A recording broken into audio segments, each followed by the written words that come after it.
Good evening. I'm Pauline Frederick of NPR, moderator of the second of the historic debates of the 1976 campaign between Gerald R. Ford of Michigan, Republican candidate for president, and Jimmy Carter of Georgia, Democratic candidate for president.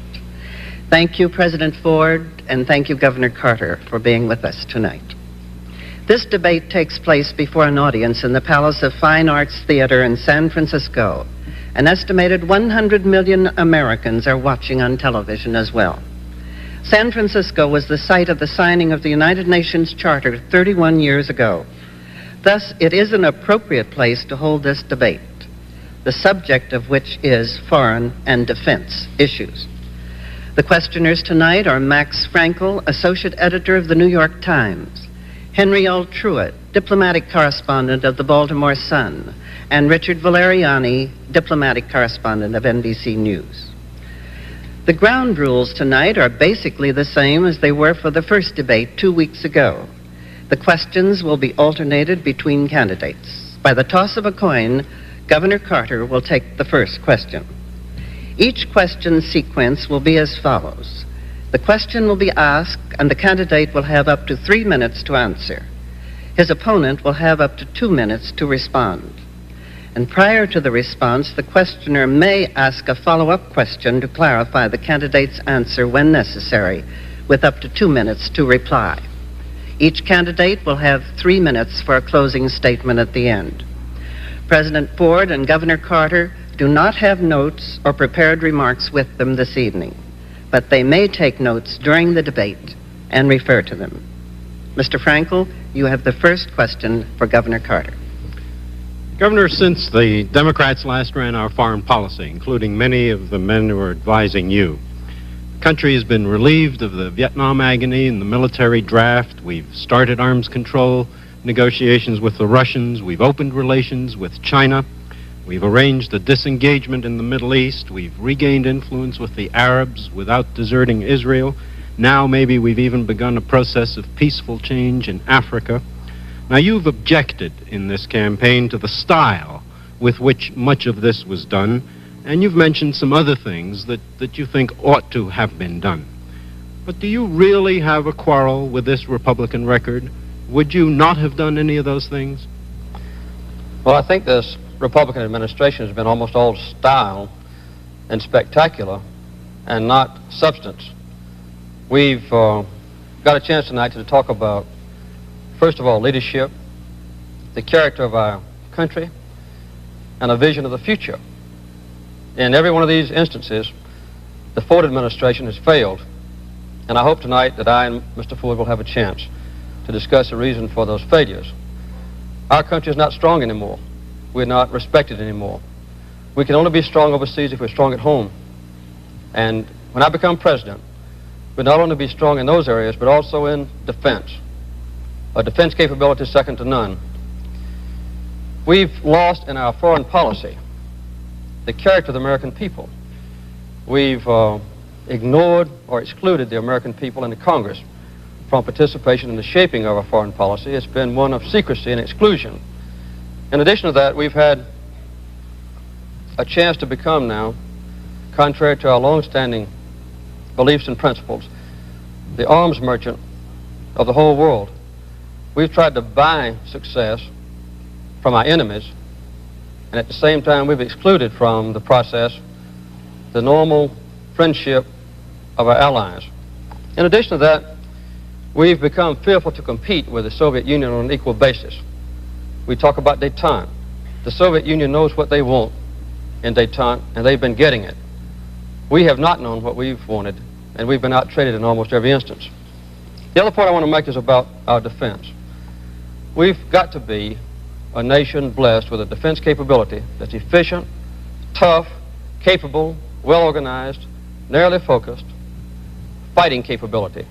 The ability to fight if necessary is the best way to avoid the chance for or the requirement to fight. And the last point I want to make is this. Mr. Ford, Mr. Kissinger have continued on with the policies and failures of Richard Nixon. Even the Republican platform has criticized the lack of leadership in Mr. Ford and they've criticized the foreign policy of this administration. This is one instance where I agree with the Republican platform. I might say this in closing, and that is that as far as foreign policy goes, Mr. Kissinger has been the president of his country. Mr. Ford has shown an absence of leadership and an absence of a grasp of what this country is and what it ought to be. That's got to be changed, and that is one of the major issues in this campaign of 1976. President Ford, would you like to respond? Governor Carter again is talking in broad generalities. Let me take just one question that he raises: the military strength and capability of the United States. Governor Carter in November of 1975 indicated that he wanted to cut the defense budget by $15 billion. A few months later, he said he wanted to cut the defense budget by $8 or $9 billion. And more recently, he talks about cutting the defense budget by $5 to $7 billion. There is no way you can be strong militarily and have those kind of reductions in our military appropriations. Now let me just tell you a little story.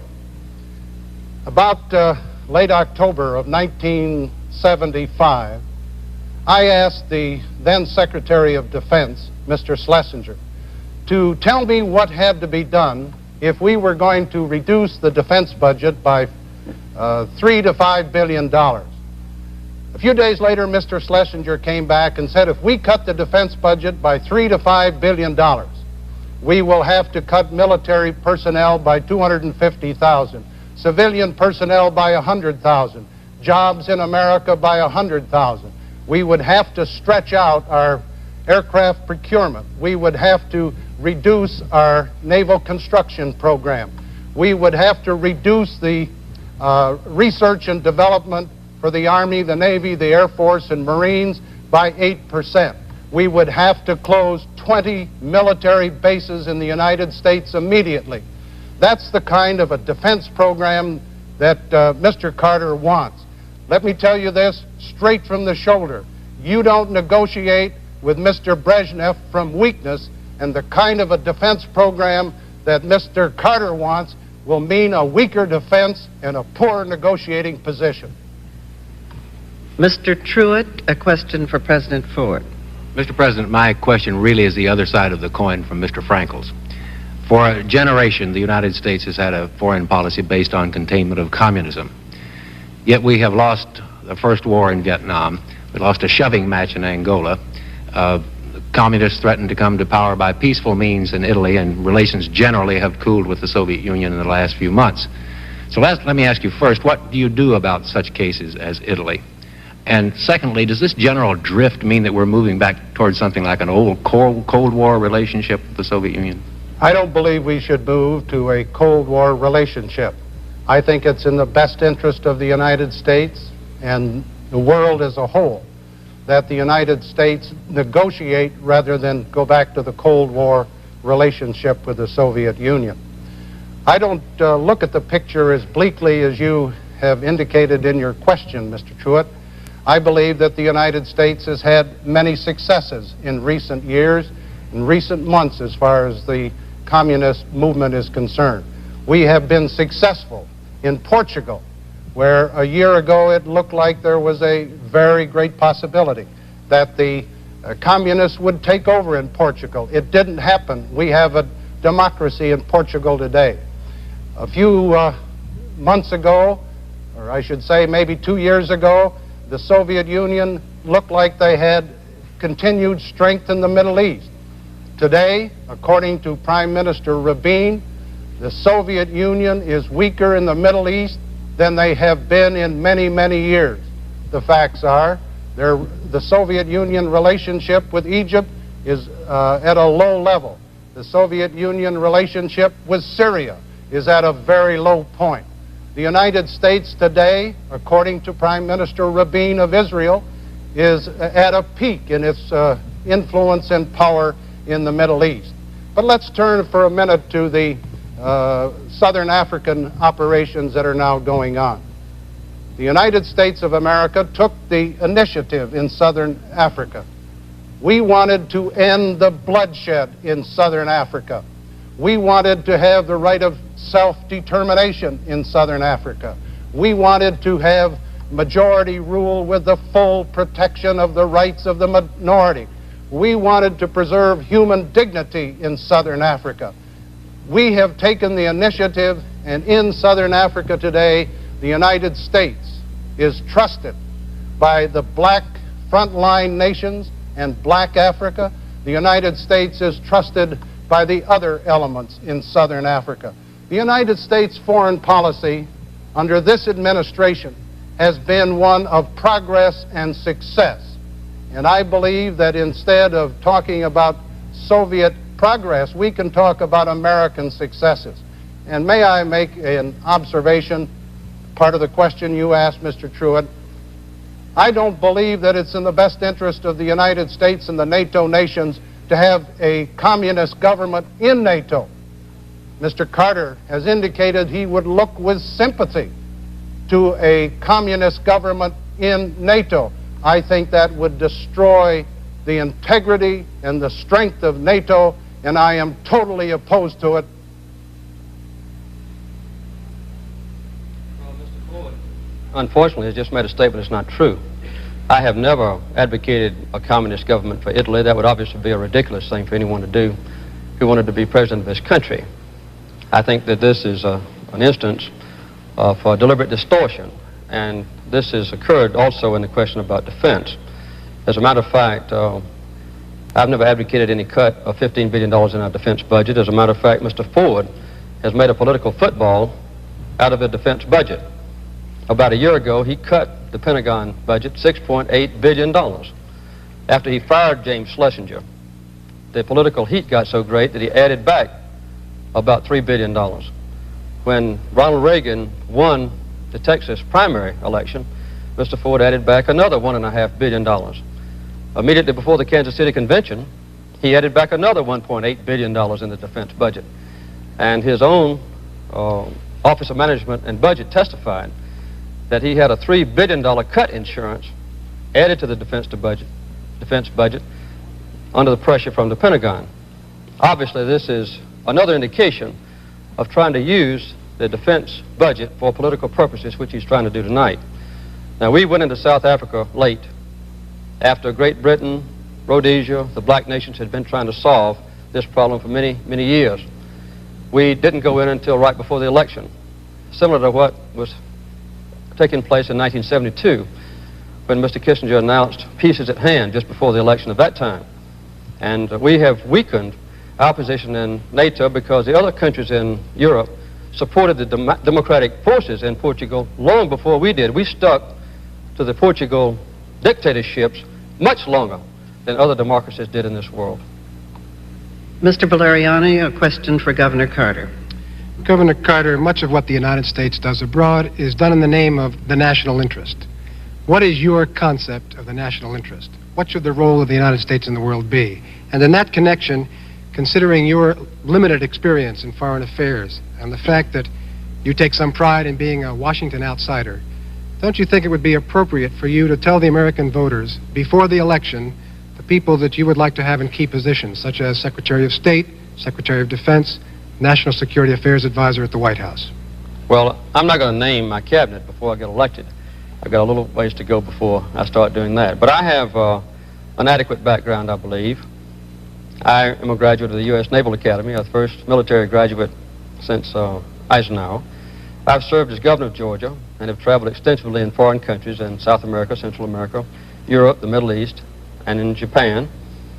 I've traveled the last 21 months among the people of this country. I've talked to them and I've listened. And I've seen it firsthand in a very vivid way, the deep hurt that's come to this country in the aftermath of Vietnam and Cambodia and Chile and Pakistan and Angola and Watergate, CIA revelations. What we were formerly so proud of, the strength of our country, its moral integrity, the representation in foreign affairs of what our people are, what our Constitution stands for, has been gone. And in the secrecy that has surrounded our foreign policy in the last few years, the American people, the Congress, have been excluded. I believe I know what this country ought to be. I've been one who's loved my nation, as many Americans do, and I believe that there's no limit placed on what we can be in the future if we can harness the tremendous resources, militarily, economically, and the stature of our people, the meaning of our Constitution, in the future. Every time we've made a serious mistake in foreign affairs, it's been because the American people have been excluded from the process. If we can just tap the intelligence and ability, the sound common sense, and the good judgment of the American people, we can once again have a foreign policy to make us proud instead of ashamed. And I'm not going to exclude the American people from that process in the future, as Mr. Ford and Kissinger have done. This is what it takes to have a sound foreign policy. Strong at home, strong defense, permanent commitments, not betray the principles of our country, and involve the American people in the Congress in the shaping of our foreign policy. Every time Mr. Ford speaks from a position of secrecy in negotiations and secret treaties that have been pursued and achieved, in supporting dictatorships, in ignoring human rights, we are weak, and the rest of the world knows it. So these are the ways that we can restore the strength of our country. And they don't require long experience in foreign policy. Nobody has that except a president who served a long time as Secretary of State. But my background, my experience, my knowledge of the people of this country, my commitment to our principles that don't change, those are the best bases to correct the horrible mistakes of this administration and restore our own country to a position of leadership in the world. How specifically, Governor, are you going to bring the American people into the decision-making process in foreign policy? What does that mean? First of all, I would quit conducting the decision-making process in secret, as has been a characteristic of Mr. Kissinger and Mr. Ford. In many instances, we've made agreements, like in Vietnam, that have been revealed later on to our embarrassment. Recently, Ian Smith, the president of Rhodesia, announced that he had unequivocal commitments from Mr. Kissinger that he could not reveal. The American people don't know what those commitments are. We've seen in the past the destruction of elected governments like in Chile and the strong support of military dictatorship there. These kinds of things have hurt us very much. I would restore the concept of the fireside chat, which was an integral part of the administration of Franklin Roosevelt. And I would also restore the involvement of the Congress. When Harry Truman was president, he was not afraid to have a strong Secretary of Defense. Dean Acheson, George Marshall were strong secretaries of state. But he also made sure that there was a bipartisan support. The members of Congress, Arthur Vandenberg, Walter George, were part of the process. And before our nation made a secret agreement, or before we made a bluffing statement, we were sure that we had the backing, not only of the President and the Secretary of State, but also of the Congress and the people. This is a responsibility of the President. And I think it's very damaging to our country for Mr. Ford to have turned over this responsibility to the Secretary of State. President Ford, do you have a response? Governor Carter again contradicts himself. He complains about secrecy, and yet he is quoted as saying that in the attempt to find a solution in the Middle East, that he would hold unpublicized meetings with the Soviet Union, I presume for the purpose of imposing a settlement on Israel and the Arab nations. But let me talk just a minute about what we've done to avoid secrecy in the Ford administration. After the United States took the initiative in working with Israel and with Egypt and achieving the Sinai II agreement, and I'm proud to say that not a single Egyptian or Israeli soldier has lost his life since the signing of the Sinai agreement. But at the time that I submitted the Sinai agreement to the Congress of the United States, I submitted every single document that was applicable to the Sinai II agreement. It was the most complete documentation by any president of any agreement signed by a president on behalf of the United States. Now, as far as meeting with the Congress is concerned, during the 24 months that I've been the President of the United States, I have averaged better than one meeting a month with responsible groups or committees of the Congress, both House and Senate. The Secretary of State has appeared in the several years that he's been the Secretary before 80 different committee hearings in the House and in the Senate. The Secretary of State has made better than 50 speeches all over the United States explaining American foreign policy. I have made myself at least 10 speeches in various parts of the country where I have discussed with the American people defense and foreign policy. Mr. Frankel, a question for President Ford. Mr. President, I'd like to explore a little more deeply our relationship with the Russians. They used to brag back in Khrushchev's day that because of their greater patience and because of our greed for business deals, that they would sooner or later get the better of us. Is it possible that despite some setbacks in the Middle East, they've proved their point? Our allies in France and Italy are now flirting with communism. We've recognized a permanent communist regime in East Germany. We've virtually signed in Helsinki an agreement that the Russians have dominance in Eastern Europe. We've bailed out Soviet agriculture with our huge grain sales. We've given them large loans, access to our best technology, and if the Senate hadn't interfered with the Jackson Amendment, maybe you would have given them even larger loans. Is that what you call a two-way street of traffic in Europe? I believe that we have negotiated with the Soviet Union since I've been president from a position of strength. And let me cite several examples.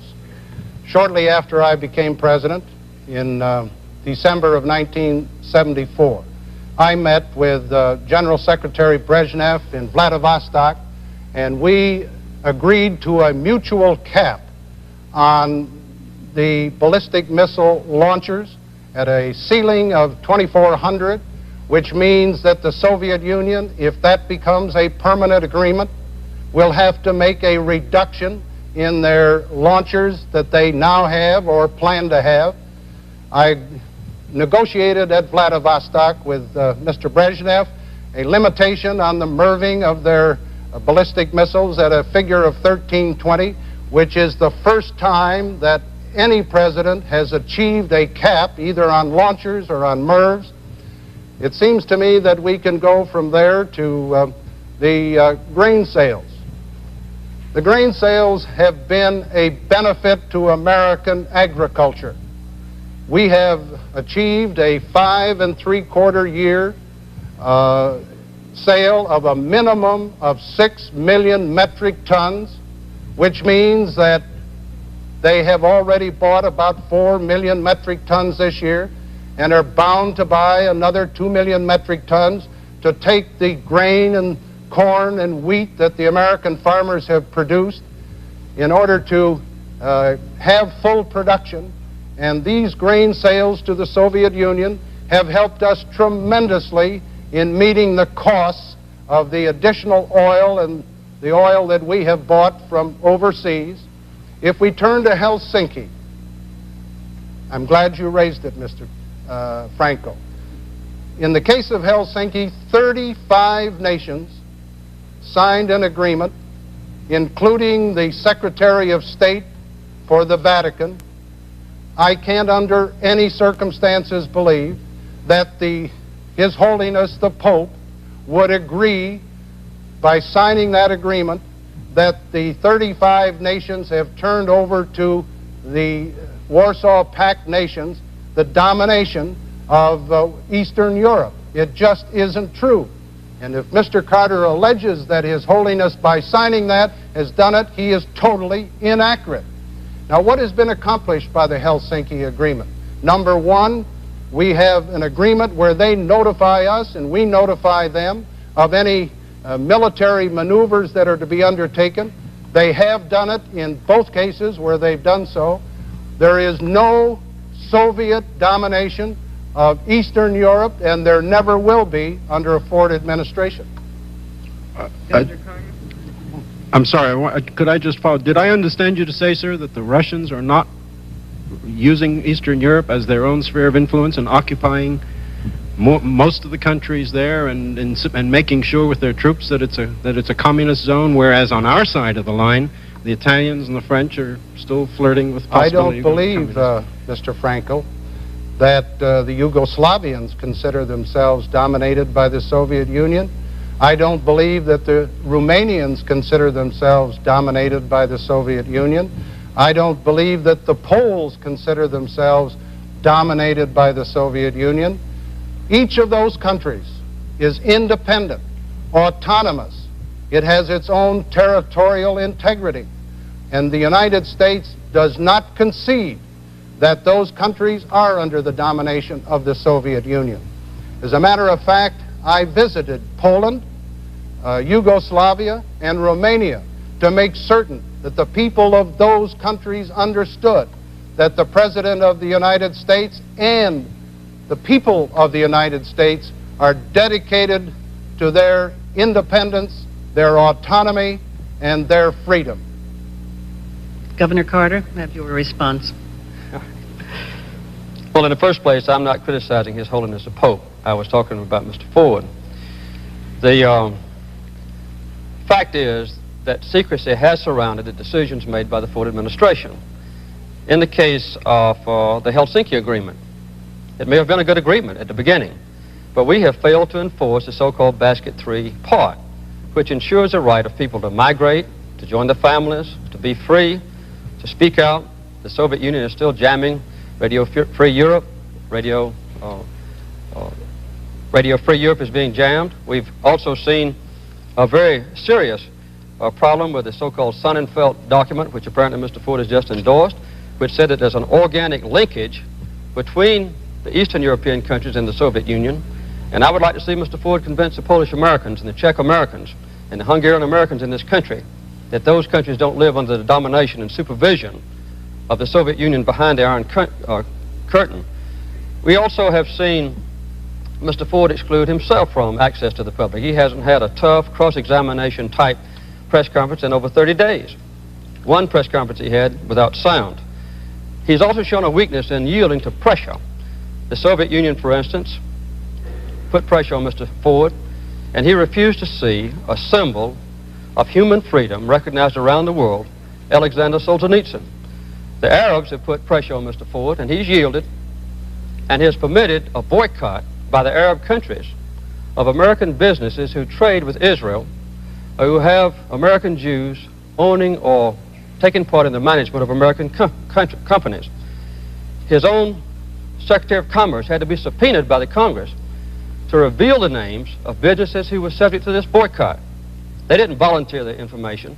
He had to be subpoenaed. And the last thing I'd like to say is this. This grain deal with the Soviet Union in '72 was terrible, and Mr. Ford made up for it with 3 embargoes, one against our own ally in Japan. That's not the way to run our foreign policy, including international trade. Mr. Truitt, a question for Governor Carter. Governor, I'd like to pick up on that point, actually, and on your appeal for a greater measure of American idealism in foreign affairs. Foreign affairs come home to the American public pretty much in such issues as oil embargoes and grain sales, that sort of thing. Would you be willing to risk an oil embargo in order to promote human rights in Iran, Saudi Arabia, withhold arms from Saudi Arabia for the same purpose? Or I think, matter of fact, you've perhaps answered this final point, but would you withhold grain from the Soviet Union in order to promote civil rights in the Soviet Union? I would never single out food as a trade embargo item. If I ever decided to impose an embargo because of a crisis in international relationships, it would include all shipments of all equipment. For instance, if the Arab countries ever again declare an embargo against our nation on oil, I would consider that not a military but an economic declaration of war. And I would respond instantly and in kind. I would not ship that Arab country anything. No weapons, no spare parts for weapons, no oil drilling rigs, no oil pipe, no nothing. I wouldn't single out just food. Another thing I'd like to say is this. In our international trade, as I said in my opening statement, we have become the arms merchant of the world. When this Republican administration came into office, we were shipping about $1 billion worth of arms overseas. Now, $10 to $12 billion worth of arms overseas to countries that quite often use these weapons to fight each other. The shift in emphasis has been very disturbing to me, speaking about the Middle East. Under the last Democratic administration, 60% of all weapons that went into the Middle East were for Israel. Nowadays, 75% were for Israel before. Now, 60% go to the Arab countries. And this does not include Iran. If you include Iran, our present shipment of weapons to the Middle East, only 20% goes to Israel. This is a deviation from idealism. It's a deviation from a commitment to our major ally in the Middle East, which is Israel. It's a yielding to economic pressure on the part of the Arabs on the oil issue.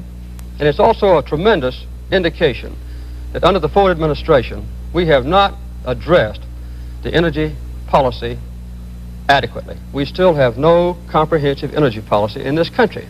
And it's an overall sign of weakness. When we are weak at home economically, high unemployment, high inflation, a confused government, a wasteful defense establishment, this encourages the kind of pressure that's been put on us successfully. It would have been inconceivable 10, 15 years ago for us to be brought to our knees with an Arab oil embargo.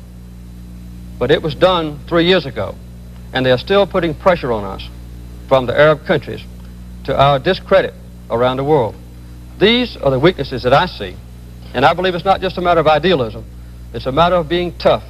It's a matter of being strong. It's a matter of being consistent. Our priorities ought to be, first of all, to meet our own military needs, secondly, to meet the needs of our allies and friends, and only then should we ship military equipment to foreign countries. As a matter of fact, Iran is going to get 80 F-14s before we even meet our own Air Force orders for F-14s. And the shipment of Spruance-class destroyers to Iran are much more highly sophisticated than the Spruance-class destroyers that are presently being delivered to our own Navy. This is ridiculous, and it ought to be changed. Governor, let me pursue that if I may. If I understand you correctly, you would, in fact, to use my examples, withhold arms from Iran and Saudi Arabia, even if the risk was an oil embargo and if they should be securing those arms from somewhere else. And then if the embargo came, then you would respond in kind. Do I have it correctly? If Iran is not an Arab country, as you know, but it is a Muslim country. But if Saudi Arabia should declare an oil embargo against us, then I would consider that an economic declaration of war. And I would make sure that the Saudis understood this ahead of time, so there would be no doubt in their mind. I think under those circumstances, they would refrain from pushing us to our knees, as they did in 1973 with their previous oil embargo. President Ford? Governor Carter apparently doesn't realize that since I've been president, we have sold to the Israelis over $4 billion in military hardware. We have made available to the Israelis over 45% of the total economic and military aid since the establishment of Israel 27 years ago. So the Ford administration has done a good job in helping our good ally Israel, and we're dedicated to the survival and security of Israel. I believe that Governor Carter doesn't realize the need and necessity for arms sales to Iran. He indicates he would not make those. Iran is bordered very extensively by the Soviet Union. Iran has Iraq as one of its neighbors. The Soviet Union and the communist-dominated government of Iraq are neighbors of Iran, and Iran is an ally of the United States. It's my strong feeling that we ought to sell arms to Iran for its own national security and as an ally, a strong ally of the United States. The history of our relationship with Iran goes back to the days of President Truman, when he decided that it was vitally necessary for our own security as well as that of Iran that we should help that country. And Iran has been a good ally. In 1973, when there was an oil embargo, Iran did not participate. Iran continued to sell oil to the United States. I believe that it's in our interest and in the interest of Israel and Iran and Saudi Arabia for the United States to sell arms to those countries. It's for their security as well as ours. Mr. Valeriani, a question for President Ford. Mr. President, the policy of your administration is to normalize relations with mainland China. Now, that means establishing at some point full diplomatic relations and obviously doing something about the Mutual Defense Treaty with Taiwan. If you are elected, will you move to establish full diplomatic relations with Peking, and will you abrogate the Mutual Defense Treaty with Taiwan? And as a corollary, would you provide mainland China with military equipment if the Chinese were to ask for it? Our relationship with the People's Republic of China is based upon the Shanghai Communique of 1972. And that communique calls for the normalization of relations between the United States and the People's Republic.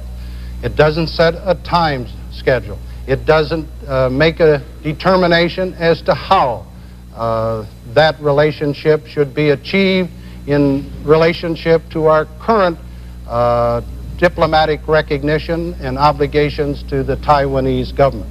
The Shanghai Communique does say that the differences between the People's Republic on the one hand and Taiwan on the other shall be settled by peaceful means. The net result is this administration, and during my time as the president for the next 4 years, we will continue to move for normalization of relations in the traditional sense, and we will insist that the disputes between Taiwan and the People's Republic be settled peacefully as was agreed in the Shanghai Communique of 1972. The Ford administration will not let down, will not eliminate or forget our obligation to the people of Taiwan. We feel that there must be a continued obligation to the people, the some 19 or 20 million people in Taiwan. And as we move during the next 4 years, those will be the policies of this administration. And sir, the military equipment for the mainland Chinese? There is no policy of this government to give to the People's Republic or to sell to the People's Republic of China military equipment. I do not believe that we, the United States, should sell, give, or otherwise transfer military hardware to the People's Republic of China or any other communist nation such as the Soviet Union and the like. Governor Carter? Well, I'd like to go back just one moment to the previous question where Mr. Ford, I think, confused the issue by trying to say that we are shipping Israel 40% of our aid. As a matter of fact, during this current year, we are shipping Iran, have contracted to ship to Iran about $7.5 billion worth of arms, and also to Saudi Arabia about $7.5 billion worth of arms. Also in 1975, we almost brought Israel to their knees after the Yom Kippur War by the so-called reassessment of our relationship to Israel. We in effect tried to make Israel the scapegoat for the problems in the Middle East, and this weakened our relationships with Israel a great deal and put a cloud on the total commitment that our people feel toward the Israelis. There ought to be a clear, unequivocal commitment without change to Israel. In the Far East, I think we need to continue to be strong, and I would certainly pursue the normalization of relationships with the People's Republic of China. We opened up a great opportunity in 1972, which has pretty well been frittered away under Mr. Ford. That ought to be a constant inclination toward friendship, but I would never let that friendship with the People's Republic of China stand in the way of the preservation of the independence and freedom of the people on Taiwan. Mr. Frankel, a question for Governor Carter. Governor, we always seem in our elections, and maybe in between too, to argue about who can be tougher in the world. Give or take a few $1 billion, give or take one weapon systems, our leading politicians, and I think you two gentlemen, seem to settle roughly on the same strategy in the world at roughly the same Pentagon budget cost.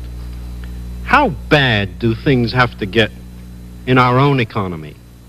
Or how much backwardness and hunger would it take in the world to persuade you that our national security and our survival required very drastic cutbacks in arms spending and dramatic new efforts in other directions?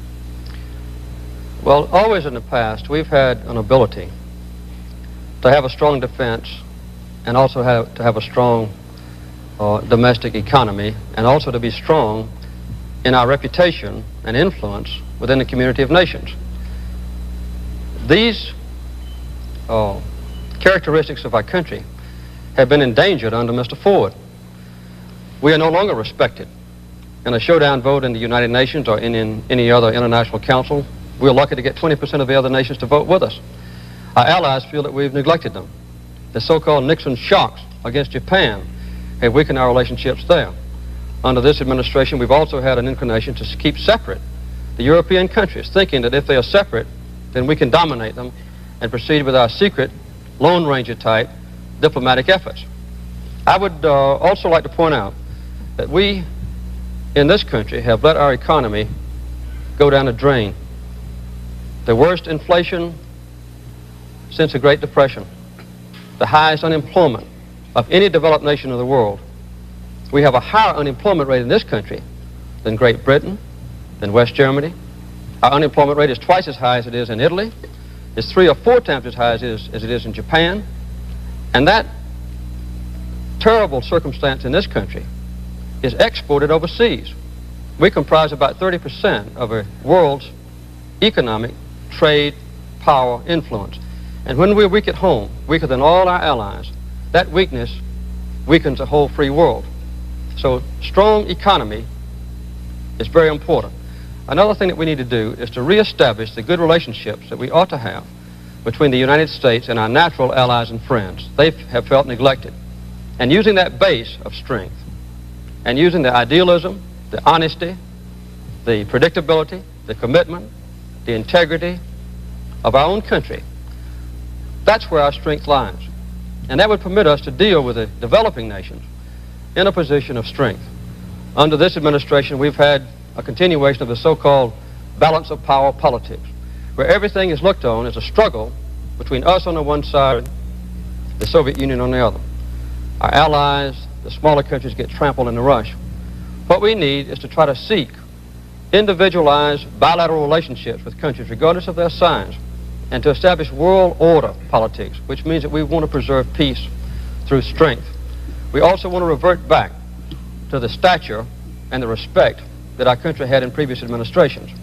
Now, I can't say when this can come, but I can guarantee it will not come if Gerald Ford is reelected and this present policy is continued. It will come if I'm elected. If I hear you right, sir, you're saying guns and butter both, but President Johnson also had trouble keeping up both Vietnam and his domestic programs. I was really asking, when do the needs of the cities and our own needs and those of other backward and even more needy countries and societies around the world take precedence over some of our military spending? Ever? Well, let me say very quickly that under President Johnson, in spite of the massive investment in the Vietnam War, he turned over a balanced budget to Mr. Nixon. The unemployment rate was less than 4%. The inflation rate under Kennedy and Johnson was about 2%, 1/3 what it is under this administration. So we did have at that time, with good management, the ability to do both. I don't think anybody can say that Johnson and Kennedy neglected the poor and the destitute people in this country or around the world. But I can say this, the number one responsibility of any president, above all else, is to guarantee the security of our nation, an ability to be free of the threat of attack or blackmail, and to carry out our obligations to our allies and friends, and to carry out a legitimate foreign policy. They must go hand in hand, but the security of this nation has got to come first. President Ford? Let me say very categorically, you cannot maintain the security and the strength of the United States with the kind of defense budget cuts that Governor Carter has indicated. In 1975, he wanted to cut the budget $15 billion. He's now down to a figure of $5 to $7 billion. Reductions of that kind will not permit the United States to be strong enough to deter aggression and maintain the peace. Governor Carter apparently doesn't know the facts. As soon as I became president, I initiated meetings with the NATO heads of state and met with them in Brussels to discuss how we could improve the defense relationship in Western Europe. In November of 1975, I met with the leaders of the 5 industrial nations in France for the purpose of seeing what we could do acting together to meet the problems of the coming recession. In Puerto Rico this year, I met with 6 of the leading industrial nations' heads of state to meet the problem of inflation so we would be able to solve it before it got out of hand. I have met with the heads of government bilaterally as well as multilaterally. Our relations with Japan have never been better. I was the first United States president to visit Japan. And we had the Emperor of Japan here this past year, and the net result is Japan and the United States are working more closely together now than at any time in the history of our relationship. You can go around the world, and let me take Israel for example. Just recently, President Rabin said that our relations were never better. Mr. Truitt, a question for President Ford. Mr. President, you referred earlier to your meeting with Mr. Brezhnev at Vladivostok in 1974. You agreed on that occasion to try to achieve another strategic arms limitation SALT agreement within the year. Nothing happened in 1975, or not very much publicly at least, and those talks are still dragging, and things got quieter as the current season approached. Is there a bit of politics involved there, perhaps on both sides, or perhaps more important, are interim weapons developments? And I'm thinking of such things as the cruise missile and the Soviet SS-20 intermediate range rocket, making SALT irrelevant, bypassing the SALT negotiations? First, we have to understand that SALT I expires October 3rd, 1977. Mr. Brezhnev and I met in Vladivostok in December of 1974 for the purpose of trying to take the initial step so we could have a SALT II agreement that would go to 1985. As I indicated earlier, we did agree on a 2400 limitation on launchers of ballistic missiles. That would mean a cutback in the Soviet program. It would not interfere with our own program. At the same time, we put a limitation of 1,320 on MIRVs. Our technicians have been working since that time in Geneva, trying to put into technical language an agreement that can be verified by both parties. In the meantime, there has developed the problem of the Soviet backfire, their high-performance aircraft, which they say is not a long-range aircraft, and which some of our people say is a intercontinental aircraft.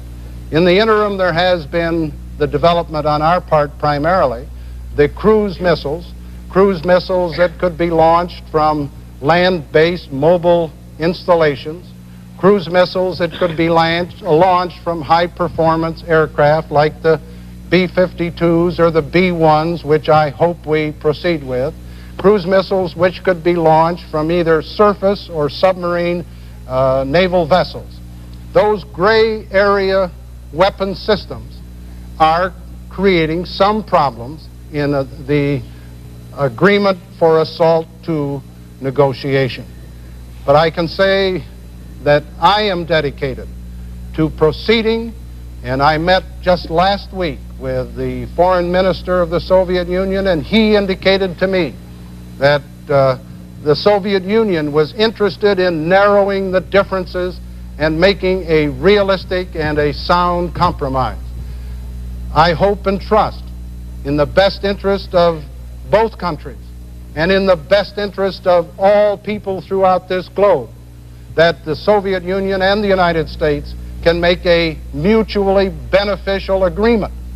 Because if we do not, and SALT I expires on October 3, 1977, you will unleash again an all-out nuclear arms race with the potential of a nuclear holocaust of unbelievable dimensions. So it's the obligation of the President to do just that, and I intend to do so. Mr. President, let me follow that up by, I'll submit that the cruise missile adds a whole new dimension to the arms competition. And then cite a statement by your office to the Arms Control Association a few days ago in which you said that the cruise missile might eventually be included in a comprehensive arms limitation agreement, but that in the meantime it was an essential part of the American strategic arsenal. Now, may I assume from that that you're tending to exclude the cruise missile from the next SALT agreement, or is it still negotiable in that context? I believe that the cruise missiles which we are now developing in research and development across the spectrum, from air, from the sea, or from the land, can be included within a SALT II agreement. They are a new weapon system that has a great potential, both conventional and nuclear armed. At the same time, we have to make certain that the Soviet Union's backfire, which they claim is not an intercontinental aircraft, and which some of our people contend is, must also be included if we are to get the kind of an agreement which is in the best interests of both countries. I really believe that it's far better for us and for the Soviet Union, and more importantly for the people around the world, that these two superpowers find an answer for a SALT II agreement before October 3, 1977. I think goodwill on both parts, hard bargaining by both parties, and a reasonable compromise will be in the best interest of all parties. Governor Carter? Well, Mr. Ford acts like he's running for president for the first time. He's been in office 2 years, and there has been absolutely no progress made toward a new SALT agreement. He has learned the date of the expiration of SALT I, apparently. We've seen in this world a development of a tremendous threat to us. As a nuclear engineer myself, I know the limitations and capabilities of atomic power. I also know that as far as the human beings on this earth are concerned, that the non-proliferation of atomic weapons is number one. Only the last few days, with the election approaching, has Mr. Ford taken any interest in a non-proliferation movement. I advocated last May in a speech at the United Nations that we move immediately as a nation to declare a complete moratorium on the testing of all nuclear devices, both weapons and peaceful devices, that we not ship any more atomic fuel to a country that refuses to comply with strict controls over the waste which can be reprocessed into explosives. I've also advocated that we stop the sale by Germany and France of reprocessing plants to Pakistan and Brazil. Mr. Ford hasn't moved on this. We also need to provide an adequate supply of enriched uranium. Mr. Ford, again, under pressure from the atomic energy lobby, has insisted that this reprocessing, or rather re-enrichment, be done by private industry and not by the existing government plants. This kind of confusion and absence of leadership has let us drift now for 2 years with a constantly increasing threat of atomic weapons throughout the world. We now have 5 nations that have atomic bombs that we know about. If we continue under Mr. Ford's policy, by 1985 or 90, we'll have 20 nations that have the capability of exploding atomic weapons. This has got to be stopped. That is one of the major challenges and major undertakings that I will assume as the next president. Mr. Valeriani, a question for Governor Carter. Governor Carter, earlier tonight you said America is not strong anymore. America is not respected anymore. And I feel, I must ask you, do you really believe that the United States is not the strongest country in the world? Do you really believe that the United States is not the most respected country in the world, or is that just campaign rhetoric? No, it's not just campaign rhetoric. I think that militarily, we are as strong as any nation on earth. I think we've got to stay that way and continue to increase our capabilities to meet any potential threat. But as far as strength derived from commitment to principles, as far as strength derived from the unity within our country, as far as strength derived from the people, the Congress, the Secretary of State, the President, sharing in the evolution and carrying out of a foreign policy, as far as strength derived from the respect of our own allies and friends, their assurance that we will be staunch in our commitment, that we will not deviate, and that we'll give them adequate attention. As far as strength derived from doing what's right, caring for the poor, providing food, becoming the breadbasket of the world instead of the arms merchant of the world, in those respects, we are not strong. Also, we'll never be strong again overseas unless we're strong at home. And with our economy in such terrible disarray and getting worse by the month, we've got 500,000 more Americans unemployed today than we had 3 months ago. We've got 2.5 million more Americans out of work now than we have when Mr. Ford took office. This kind of deterioration in our economic strength is bound to weaken us around the world. And we not only have problems at home, but we export those problems overseas. So as far as the respect of our own people toward our own government, as far as participation in the shaping of concepts and commitments, as far as the trust of our country among the nations of the world, as far as dependence of our country in meeting the needs and obligations that we've expressed to our allies, as far as the respect of our country, even among our potential adversaries, we are weak. Potentially, we're strong. Under this administration, that strength has not been realized. President Ford. Governor Carter brags about the unemployment during Democratic administrations and condemns the unemployment at the present time. I must remind him that we're at peace, and during the period that he brags about unemployment being low, the United States was at war.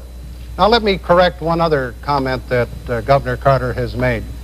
I have recommended to the Congress that we develop the uranium enrichment plant at Portsmouth, Ohio, which is a publicly owned U.S. government facility, and have indicated that the private program which would follow on in Alabama is one that may or may not be constructed, but I am committed to the one at Portsmouth, Ohio.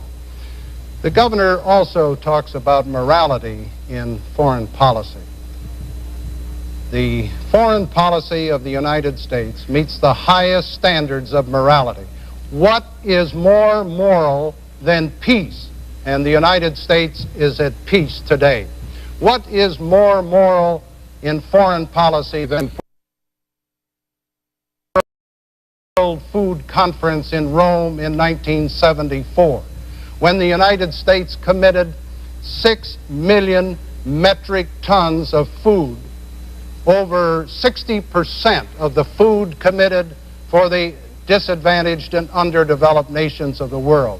The Ford administration wants to eradicate hunger and disease in our underdeveloped countries throughout the world. What is more moral than for the United States under the Ford administration to take the lead in Southern Africa, in the Middle East?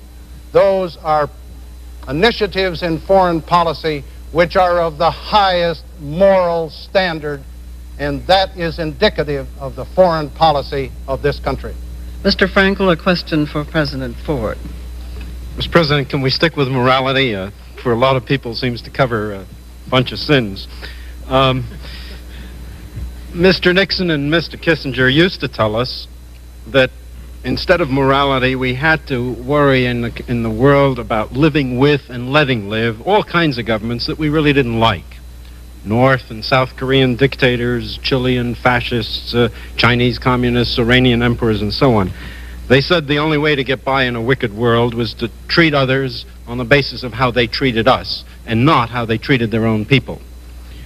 But more recently, we seem to have taken a different tack.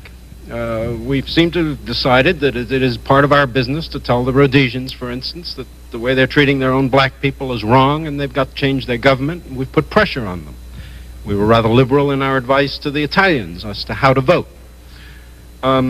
Is this a new Ford foreign policy in the making? Can we expect that you are now going to turn to South Africa and force them to change their government, to intervene in similar ways to end the bloodshed, as you called it, say in Chile or Chilean prisons, and to throw our weight around for the values that we hold dear in the world?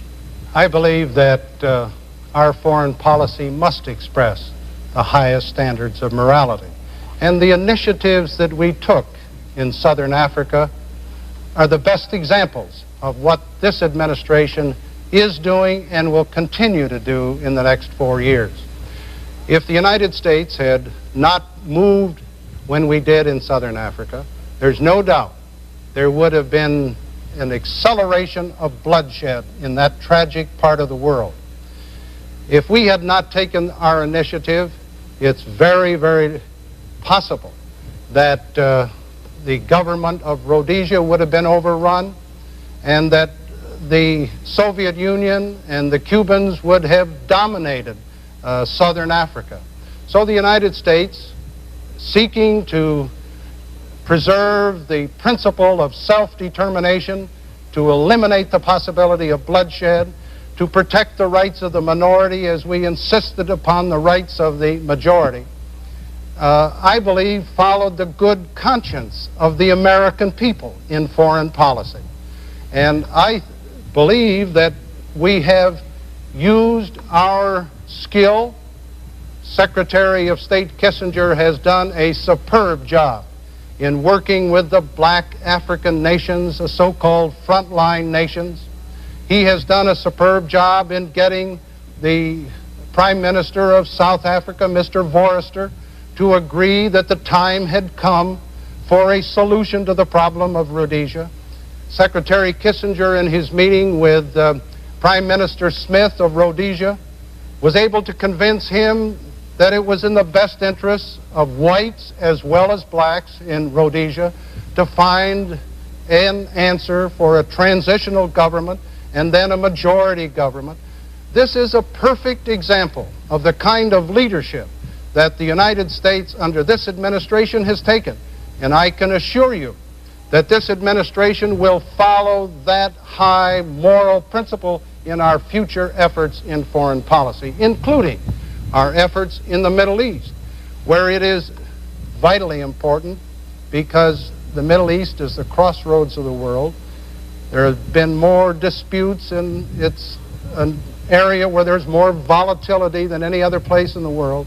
But because Arab nations and the Israelis trust the United States, we were able to take the lead in the Sinai II agreement.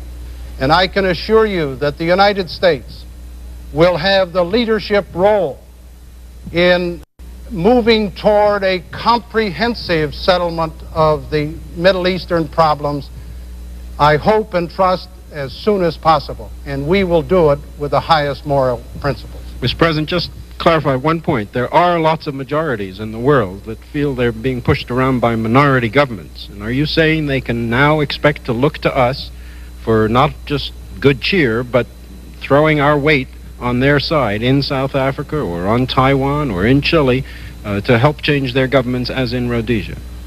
I would hope that as we move to one area of the world from another, and the United States must not spread itself too thinly. That was one of the problems that helped to create the circumstances in Vietnam. But as we, as a nation, find that we are asked by the various parties, either one nation against another, or individuals within a nation, that the United States will take the leadership and try to resolve the differences. Let me take South Korea as an example. I have personally told President Park that the United States does not condone the kind of repressive measures that he has taken in that country. But I think in all fairness and equity, we have to recognize the problem that South Korea has. On the north, they have North Korea with 500,000 well-trained, well-equipped troops. They are supported by the People's Republic of China. They are supported by the Soviet Union. South Korea faces a very delicate situation. Now, the United States, in this case, this administration, has recommended a year ago, and we have reiterated it again this year, that the United States, South Korea, North Korea, and the People's Republic of China sit down at a conference table to resolve the problems of the Korean Peninsula. This is a leadership role that the United States under this administration is carrying out. And if we do it, and I think the opportunities and the possibilities are getting better.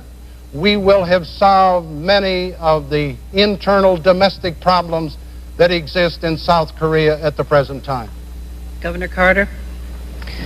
I noticed that Mr. Ford didn't comment on the prisons in Chile. This is a typical example, maybe of many others, where this administration overthrew an elected government and helped to establish a military dictatorship.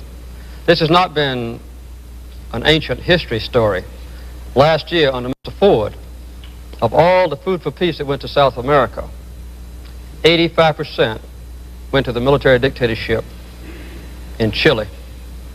Another point I want to make is this. He says we have to move from one area of the world to another. That's one of the problems with this administration's so-called shuttle diplomacy.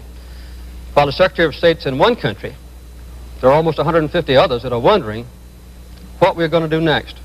What will be the next secret agreement?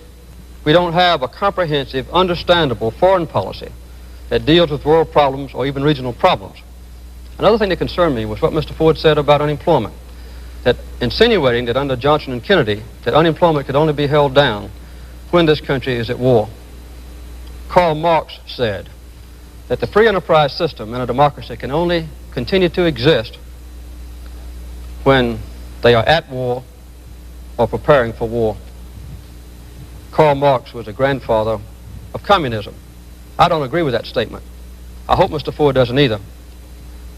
He has put pressure on the Congress, and I don't believe Mr. Ford would even deny this, to hold up on non-proliferation legislation until the Congress agreed for an $8 billion program for private industry to start producing enriched uranium. And the last thing I want to make is this. He talks about peace, and I'm thankful for peace.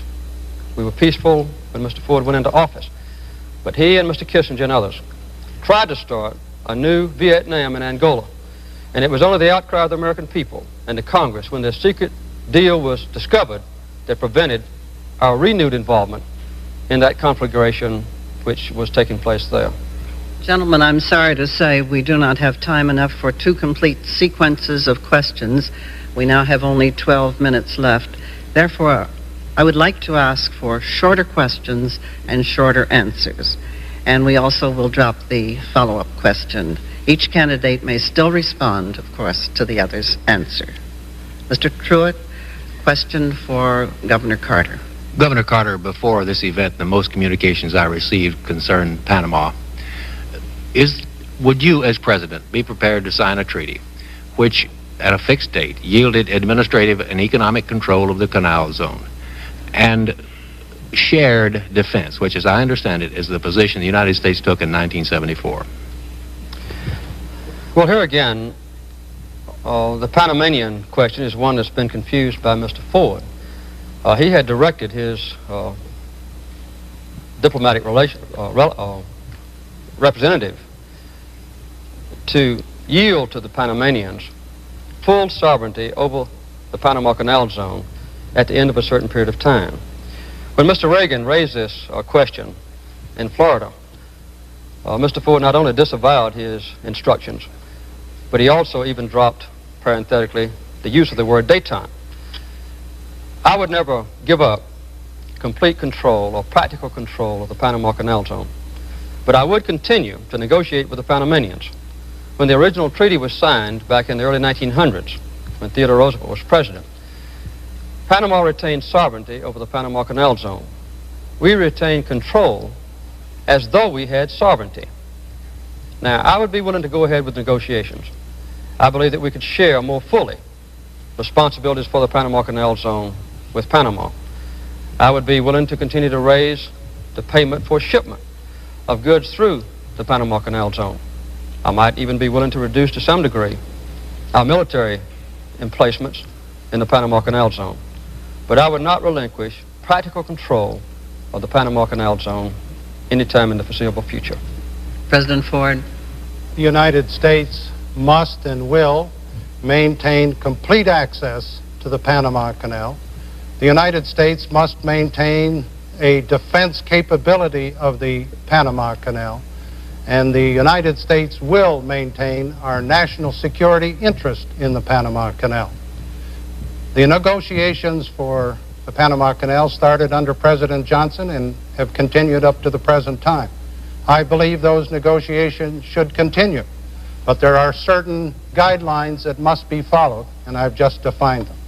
Let me take just a minute to comment on something that Governor Carter said. On non-proliferation, in May of 1975, I called for a conference of nuclear suppliers. That conference has met 6 times. In May of this year, Governor Carter took the first initiative approximately 12 months after I had taken my initiative a year ago. Mr. Valeriani, a question for President Ford. Mr. President, the Government Accounting Office has just put out a report suggesting that you shot from the hip in the Mayaguez rescue mission and that you ignored diplomatic messages saying that a peaceful solution was in prospect. Why didn't you do more diplomatically at the time? And a related question, did the White House try to prevent the release of that report? The White House did not prevent the release of that report. On July 12th of this year, we gave full permission for the release of that report. I was very disappointed in the fact that the GAO released that report because I think it interjected partisan politics at the present time. But let me comment on the report. Somebody who sits in Washington, D.C. 18 months after the Mayaguez incident can be a very good grandstand quarterback. And let me make another observation. This morning I got a call from the skipper of the Mayaguez. He was furious because he told me that it was the action of me, President Ford, that saved the lives of the crew of the Mayaguez.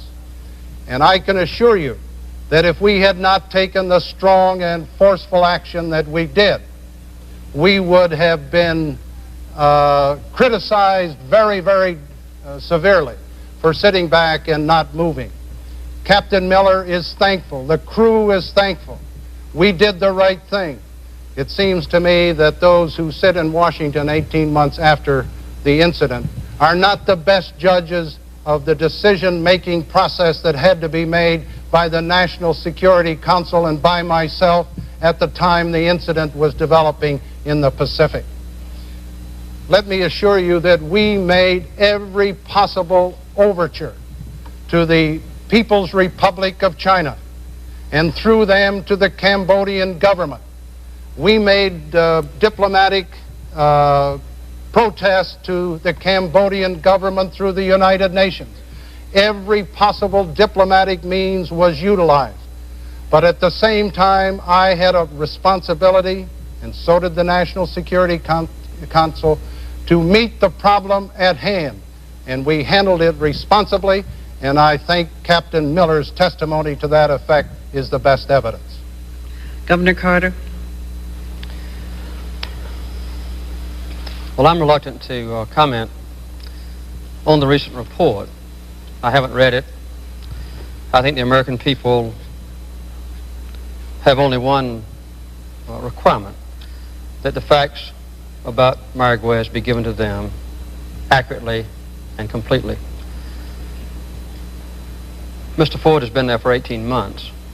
He had the facts that were released today, immediately after the Mayaguez incident. I understand that the report today is accurate. Mr. Ford has said, I believe, that it was accurate, and that the White House made no attempt to block the issuing of that report. I don't know if that's exactly accurate or not. I understand that both the Department of State and the Defense Department have approved the accuracy of today's report, or yesterday's report, and also the National Security Agency. I don't know what was right or what was wrong or what was done.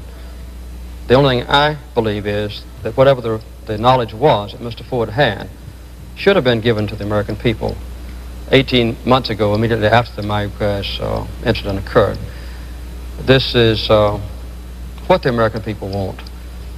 When something happens that endangers our security or when something happens that threatens our stature in the world, or when American people are endangered by the actions of a foreign country, or just 40 sailors on the Mayaguez, we obviously have to move aggressively and quickly to rescue them. But then, after the immediate action is taken, I believe the President has an obligation to tell the American people the truth and not wait 18 months later for the report to be issued. Gentlemen, at this time we have time for only two very short questions. Mr. Frankel, a question for Governor Carter. Governor Carter, if the price of gaining influence among the Arabs is closing our eyes a little bit to their boycott against Israel, how would you handle that? I believe that the boycott of American businesses by the Arab countries, because those businesses trade with Israel, or because they have American Jews who are owners or directors in the company, is an absolute disgrace. This is the first time that I remember in the history of our country when we've let a foreign country circumvent or change our Bill of Rights. I'll do everything I can as President to stop the boycott of American businesses by the Arab countries. It's not a matter of diplomacy or trade with me. It's a matter of morality. And I don't believe that the Arab countries will pursue it when we have a strong president who will protect the integrity of our country, the commitment of our Constitution and Bill of Rights, and protect people in this country who happen to be Jews. It may later be Catholics, it may later be Baptists who are threatened by some foreign country.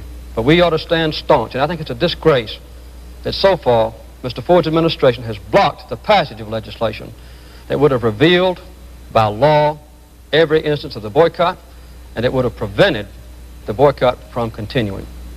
President Ford? Again, Governor Carter is inaccurate. The Arab boycott action was first taken in 1952, and in November of 1975, I was the first president to order the executive branch to take action, affirmative action, through the Department of Commerce and other cabinet departments to make certain that no American businessman or business organization should discriminate against Jews because of an Arab boycott. And I might add that my administration, and I'm very proud of it, is the first administration that has taken an antitrust action against companies in this country that have allegedly cooperated with the Arab boycott. Just on Monday of this week, I signed a tax bill that included an amendment that would prevent companies in the United States from taking a tax deduction if they have in any way whatsoever cooperated with the Arab boycott. And last week, when we were trying to get the Export Administration Act through the Congress, necessary legislation, my administration went to Capitol Hill and tried to convince the House and the Senate that we should have an amendment on that legislation which would take strong and effective action against those who participate or cooperate with the Arab boycott. One other point. Because the Congress failed to act, I am going to announce tomorrow that the Department of Commerce will disclose those companies that have participated in the Arab boycott. This is something that we can do. The Congress failed to do it, and we intend to do it. Mr. Truitt, a very brief question for President Ford. Mr. President, if you get the accounting of missing in action you want from North Vietnam, or from Vietnam, I'm sorry, now, would you then be prepared to reopen negotiations for restoration of relations with that country? Let me restate our policy. As long as Vietnam, North Vietnam, does not give us a full and complete accounting of our missing in action, I will never go along with the admission of Vietnam to the United Nations. If they do give us a bona fide, complete accounting of the 800 MIAs, then I believe that the United States should begin negotiations for the admission of Vietnam to the United Nations, but not until they have given us the full accounting of our MIAs. Governor Carter. One of the most embarrassing failures of the Ford administration, and one that touches specifically on human rights, is his refusal to appoint a presidential commission to go to Vietnam, to go to Laos, to go to Cambodia, and try to trade for the release of information about those who are missing in action in those wars. This is what the families of MIAs want.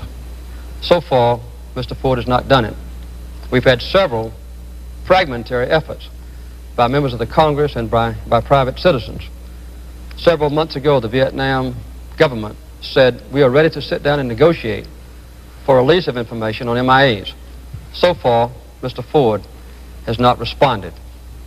I also would never normalize relationships with Vietnam, nor permit them to join the United Nations until they've taken this action.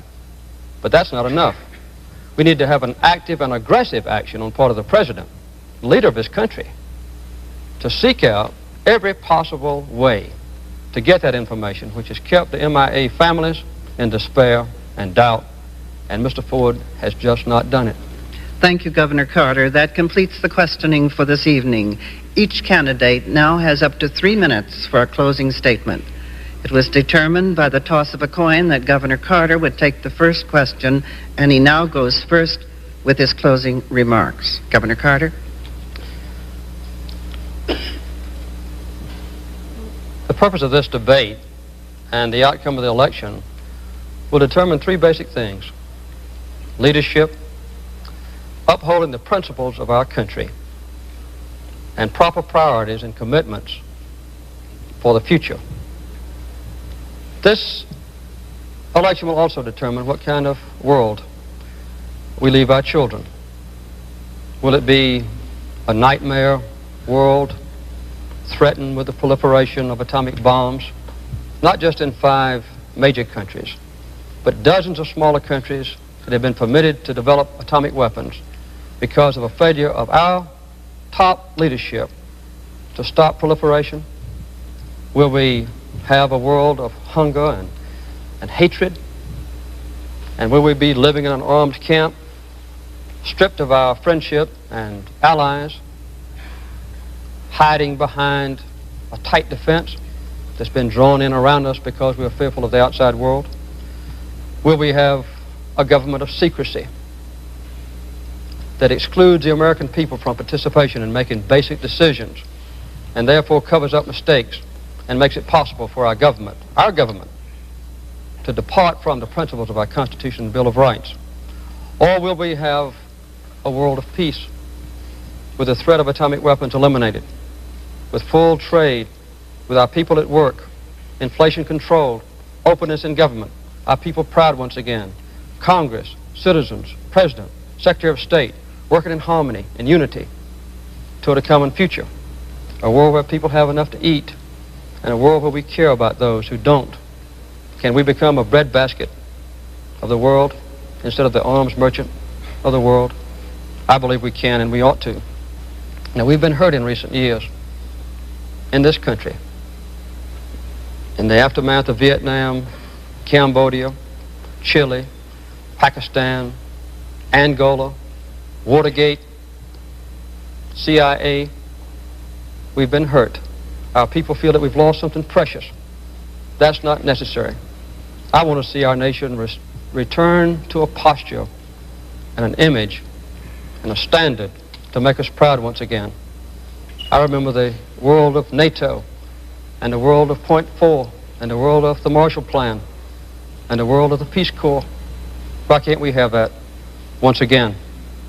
We ought to be a beacon for nations who search for peace and who search for freedom, who search for individual liberty, who search for basic human rights. We haven't been lately. We can be once again. We'll never have that world leadership until we are strong at home, and we can have that strength if we return to the basic principles. It ought not to be a strength of bombast and threats.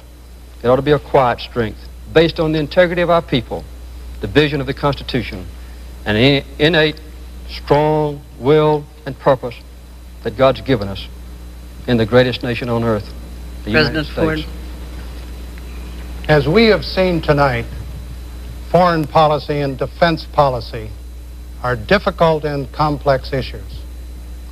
We can debate methods, we can debate one decision or another, but there are two things which cannot be debated: experience and results. In the last 2 years, I have made policy decisions involving long-range difficulties and policies, and made day-to-day judgments, not only as President of the United States, but as the leader of the free world. What is the result of that leadership? America is strong, America is free, America is respected. Not a single young American today is fighting or dying on any foreign battlefield. America is at peace with freedom. Thank you and good night. Thank you, President Ford. Thank you, Governor Carter. I also want to thank our questioners and the audience here this evening. The third and final debate between President Ford and Governor Carter will take place on October the 22nd at 9:30 p.m. Eastern Daylight Time on the campus of the College of William and Mary in Williamsburg, Virginia. The subject matter will cover all issues. These debates are sponsored by the League of Women Voters Education Fund to help voters become better informed on the issues and to generate greater voter turnout in the November election. Now, from the Palace of Fine Arts Theater in San Francisco, good night.